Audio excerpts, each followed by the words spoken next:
On va maintenant parler de la demande globale et de l'offre globale. Donc, c'est deux concepts assez importants parce qu'ils vont nous revenir, nous hanter à chaque période de cours jusqu'à la fin de la session.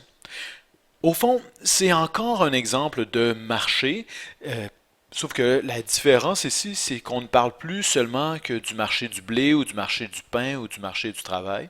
On va parler, pardon, du marché global des biens et services. Donc, tout ce qui est produit et acheté dans l'économie.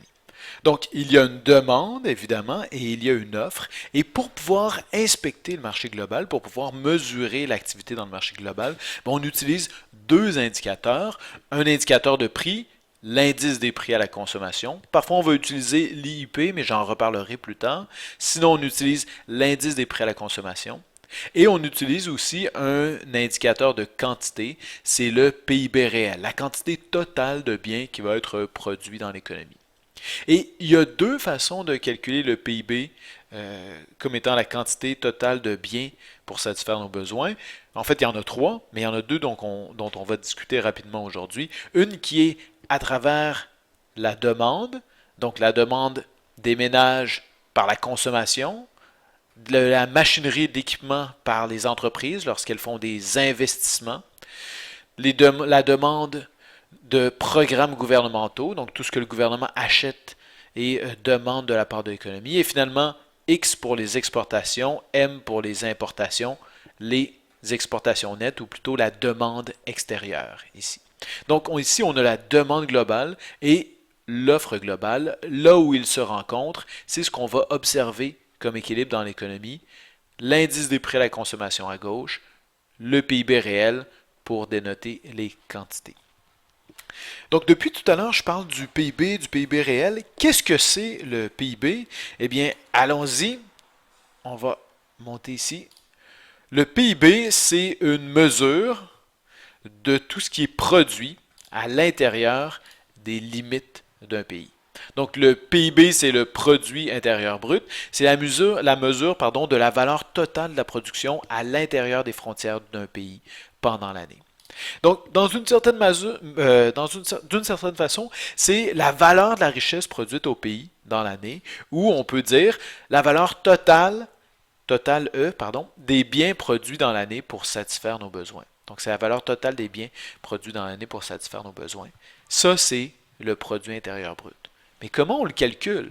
Bien, je pense que pour parler de comment on calcule le produit intérieur brut, ça vaut la peine de revenir quelques diapos auparavant et de vous parler d'une histoire fictive. Alors, imaginez que je décide de me lancer en affaires, moi et mon frère, on décide de se lancer en affaires et on ouvre une ferme. On se lance dans la production agricole, ou plutôt dans l'élevage, et on a une certaine production de moutons et une certaine production de dinde. Et année après année, donc en 2010, 2011, 2012, 2013, on va avoir eu l'opportunité de vendre 20 moutons, puis 15 moutons, puis 25 moutons, et 20 dindes en 2010, 30 dindes en 2011, 10 dindes en 2012 et 20 dindes en 2013. Donc on choisit différentes quantités au fur et à mesure que les années passent, puis on explore, on essaie de savoir c'est laquelle des années qui est la plus productive, laquelle des années qui produit le plus de valeur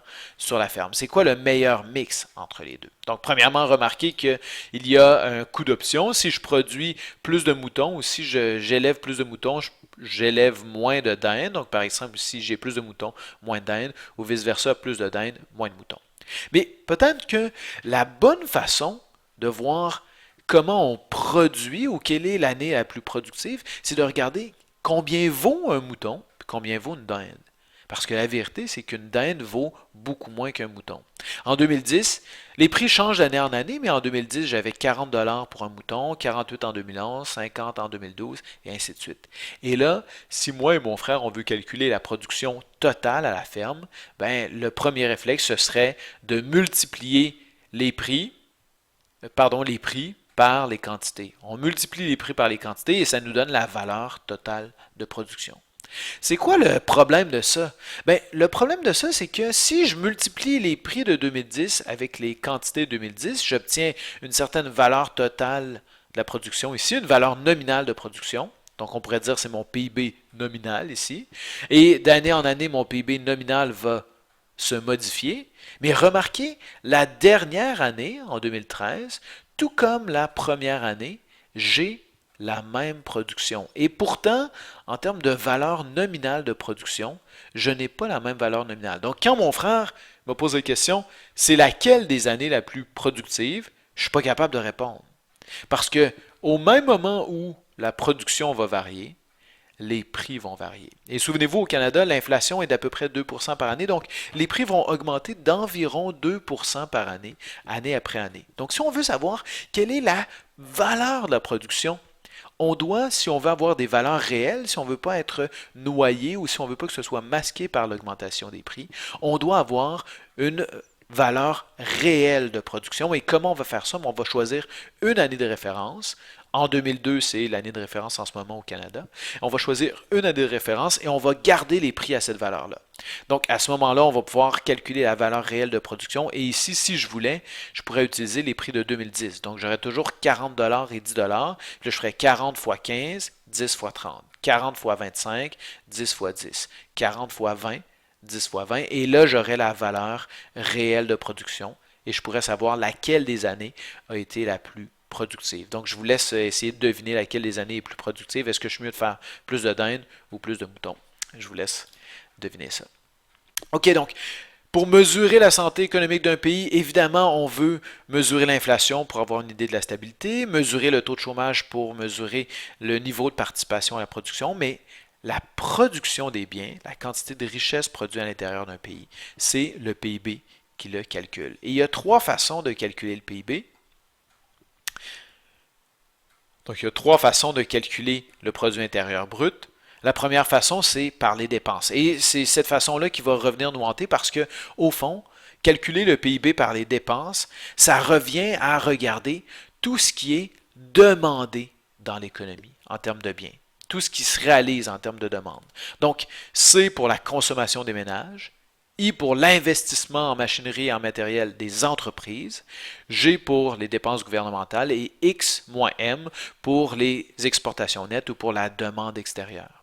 Donc CIG, c'est la demande intérieure, X moins M, c'est la demande extérieure. D'accord? C'est notre rapport avec l'étranger. Et ça ici, cette formule-là, cette façon de calculer le PIB, calculer tout ce qui est dépensé dans l'année, c'est relié à la demande globale. Il y a une autre façon, vous l'aurez deviné. Donc, s'il y a une façon qui est reliée à la demande globale, il y a aussi une façon de calculer le PIB en regardant tout ce qui est offert dans l'économie et les revenus qui sont reçus par ceux qui offrent. Et cette stratégie-là, c'est le PIB par les revenus. Donc, on va calculer la somme de tous les salaires versés, plus tous les revenus de placement des individus. Et ça va nous donner tout ce qui a été produit. Donc, le PIB par les revenus, c'est une autre façon de calculer le PIB. Et celui-ci, pardon, il est relié à l'offre globale. Donc, ça correspond au paiement de tous les producteurs, ceux qui possèdent le capital et ceux qui possèdent la force de travail.